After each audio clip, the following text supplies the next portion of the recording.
خدای مهربان، عرض سلام و درود احترام وقت بخیر و خسته نباشید دارم خدمت همه شما بیننده های عزیز و دوستان نهایت گرامی. امیدوارم که همیشه خوب و صحتمند باشید و از بدیها در امان عزت متعال از اون بسیار زیاد خوش اومدین بعد تازه ترین اخباری که در اختیار ما قرار گرفته. دوستان نهایت گرامی، امروز یک اطلاعیه جدید نشر شده برای تمام عزیزانی که برگه نوبت گرفته، عزیزانی که تا به حال برگه نوبت نگرفته.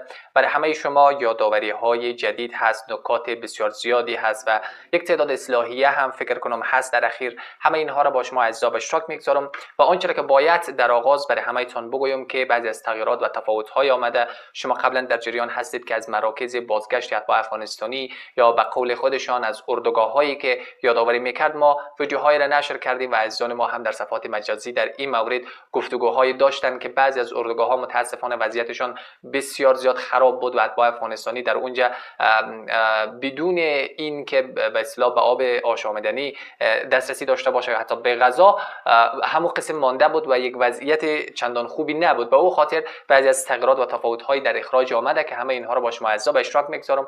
امیدوار هستم که تا آخر برنامه همراه ما باشید.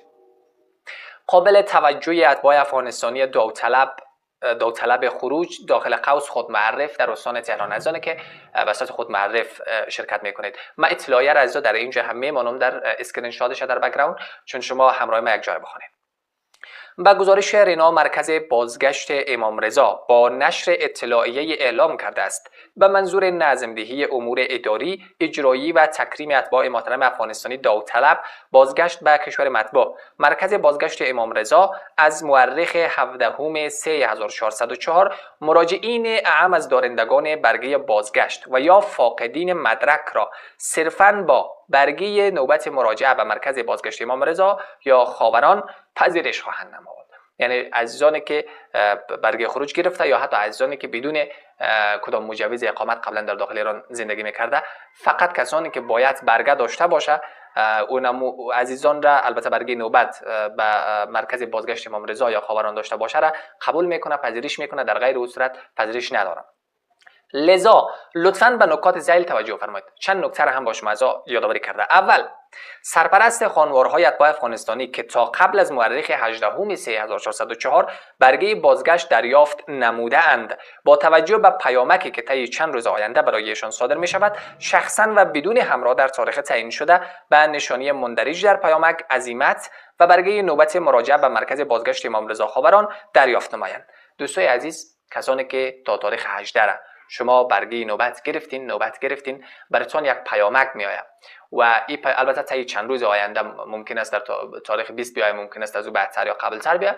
وقتی براتون پیامک آمد، یک آدرس مشخص را براتون میده که در فلان دفاتر کفالت، در فلان در این استان تهران، در فلان دفاتر کفالت آدرس را براتون مشخص میکنه، مراجعه کنین و شما البته تنها سرپرست خانواده همه اعضا را نمیبری، یک نفر مراجعه میکنی و در اونجا که رفتین دوستای عزیز برای شما اونمو برگه بازگشت به کجا رو میته؟ به مرکز امام رضا را میته و او را باید شما دریافت کنید. تا زمانی که پیامک نامده، آدرس مشخص نشده، شما در جای مراجعه نمیکنید.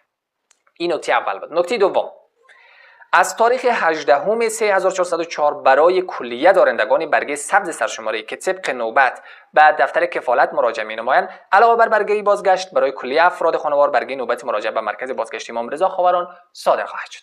یعنی شما را دو تا برگه میده. از این به بعد کسانی که تا تاریخ 18 نوبت گرفتید، از این به بعد یکی بازگشت امو برگه نوبت، برگه خروج است، یکی برگه دیگر معرفی است که شما را به مرکز بازگشت امام رضا خاوران معرفی میکنه و شما باید از دو طریق خارج شوید. یعنی اگر اینمی برگه بازگشت مرکز امام رضا خاوران را نداشته باشین، شما بدون از او برگه رفته نمیتونین، شما را پذیرش نمیکنه، از او طریق اخراج نمیکنه. شما لازم است که باید این برگه را داشته باشین. نکته دوم بود. نکته سوم، اتباع افغانستانی غیر مجاز فاقد برگه بازگشت هم از مجرد یا متأهل می باید در ابتدا با مراجعه به سایت کانون نوبت.ir که نشانیش هم در اینجا براتون از ماندیم، نوشته است www.kanuninobat.ir، نوبت دفتر کفالت دریافت نموده و سپس در روز تعیین شده در برگه نوبت با حضور در دفتر پس از طی مراحل اداری برگه نوبت مراجعه به مرکز بازگشت امام رضا دریافت کنید. یک نکته جالب است، ایران ممکن است عزیزای ما نفهمیده باشه، به اون خاطر وضاحت میدم. عزیزانی که حتی شما برگه سرشماری ندارین، به صورت غیر مجاز در داخل ایران زندگی میکردین، یا مجردین یا متأهل همراه خانواده این و فعلا میخواین از کشور ایران خارج شوین، شما بدون اتی برگه بازگشت خارج شده نمیتونین. چه کار میکنین؟ میرین به سایت www.kanuninobat.ir مراجعه میکنین، نوبت میگیرین و وقتی نوبت گرفتین میرین به دفتر کفالت. دفتر کفالت براتون برگه بازگشت به مرکز امام رضا خاوران را میته و شما از او طریق خارج میشین. یعنی تا زمانی که این برگه را نگیرین اجازه خروج هم نداره. تذکری هم براتون داده، یک تذکر که حتما باید بشنوین و دو نکته را شامل میشه. یک، برگه نوبت مراجعه به مرکز بازگشت امام رضا خاوران فقط باید توسط یکی از 52 دفتر کفالت استان یا یکی از 3 مرکز تجمیعی دفاتر کفالت استان تهران صادر شود. از دیگه جای نخیر. لازم به تاکید است برگه نوبت مراجعه به مرکز بازگشت ابتدا توسط سامانه بررسی و پس از تایید اصالت اجازه ورود صادر می شود. لذا مراقب افراد سجو باشید. شاید یک تعداد افراد سجو بگوید که ما براتون واسطه میشیم یا براتون به اصطلاح از این برگه میاریم، یک همچین چیزا را باور نکنین. به همون دفاتر کفالت استان مراجعه میکنین از طریق سایت کانون نوبت. عزیزانی که غیر مجاز هست اول باید برین وارد شوین و زمانی که براتون نوبت داد به همون نوبت تعیین شده میرین مراجعه میکنین. حتی عزیزانی که به اصطلاح خانوادگی هم هست فقط سرپرست خانواده یک نفر مراجعه میکنه و این برگه را میگیره. 2، با احترام به وقت خود و دیگران فقط در ساعت و تاریخ تعیین شده در برگه نوبت به مرکز بازگشت خاوران مراجعه کنید. در غیر این صورت پذیرش نمیشوید. این را به خاطر ازی گفته که بر بارک هم نشه و وقت خود شما هم ضایع نشه و سرگردان هم نشوید. در همون تاریخ، در همون ساعتی که شما را در برگهتون یادآوری کرده در همون ساعت و تاریخ مراجعه کنید. اداره کل امور اتباع و مهاجرین خارجی استان تهران مرکز بازگشت خاوران. دوستان عزیز، اینمی اطلاعیه به تازگی نشر شده و امیدوار هستیم که اجزای اطلاعیه را جدی بگیره و مورد توجه شما قرار بگیره. و باز هم نکته‌ای را که ما در ویدیوهای قبلی هم گفتیم و باز هم یادآوری میکنم، عزیزانی که بازگشت میکنه، عزیزانی که به کشور خود افغانستان برمیگرده، باید حتما کار را که میکنید همراهتان آب آشامیدنی و غذا داشته باشین، چون ممکن است که به زودترین فرصت اخراج نشوین و مدت زمان را در اردوگاه باقی بمانین. بارک بسیار زیاد است، گرمی بسیار زیاد است، هوا بسیار گرم است. به او خاطر ممکن است که این چیزا حتما به کارتان بیاد، ممکن نه بلکه حتما به کارتان بیاد. و مسئله دیگر، عزیزانی که خانوادگی میخواد خارج شود از کشور ایران، وسایلتان را دیگر لازم نیست که بفروشین و دلایلش را هم خودتان بیشتر از من و بهتر از من میفهمین که با پول بسیار کمی از شما میخره، حتی از نصف قیمت هم پایینتر شاید از شما بخره. پس به او خاطر هست شرکت‌های باربری که وسایلتان را به صورت امانت انتقال می‌دهند از کشور ایران به افغانستان و حتی باربری‌هایی است که اگر پولم نداشته باشین پول را فوراً از شما نمیگیره. وقتی به افغانستان وسایلتان را وسایلتان را در افغانستان تسلیم شدین، پول را به آنها پرداخت می‌کنین که یقینا عقلانی ترش هم همیست، چون نمیشه که شما هم وسایل خود را بتین و هم پول را در اونجا بتین. باید وسایل را تسلیم کنین، پول را نپردازین. یک نظریه ما است برای شما عزیزا. البته یک کم ذره کمیشن برشان بتین یا هم پول پیشی که خیلی کم میشه او رو برشان بتین.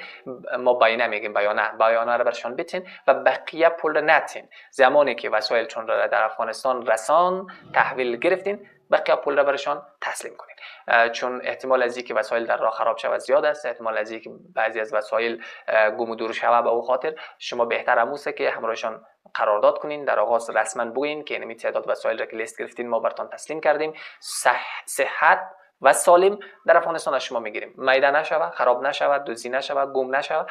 در غیر این صورت ما پول را که قرار است به شما بدیم نمیتیم و یا اگر پول را هم به شما بدیم ما یقینا که از شما خسارات خود میگیریم و این چیزا را حتما همراه شرکت‌های باربری بگوین، چون همه شرکت‌های باربری یکسان نیست. تعداد از اعضای ما در این رابطه تبلیغ هم کرده، رفته ویدیو هم گرفته و شما وقتی که میرین همراهشان حرف میزنین این چیزا را حتما همراهشان بگوین که پولتون را در آغاز نمیتیم، در اون جمع در صورت پولتون را کامل میتیم که هیچ گونه وسایل ما آسیب نرسیده باشه برشان. یکی دیگه چگونه انتقال میده و مسئولیت خودشان هست. و جمع‌آوری اتباع غیر مجاز در فراهان هم صورت گرفته.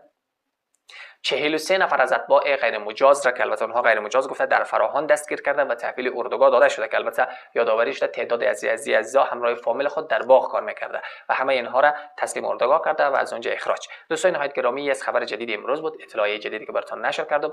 امیدوار هستم که براتون مفید واقع شده باشه. اگر سوال داشته باشین در کامنت بپرسین و ان شاء الله در برنامه‌های بعدی و در لایو خدمت شما اعضا جواب خواهد گفتیم. وقت همه‌تون خوش. خدا نگهدار.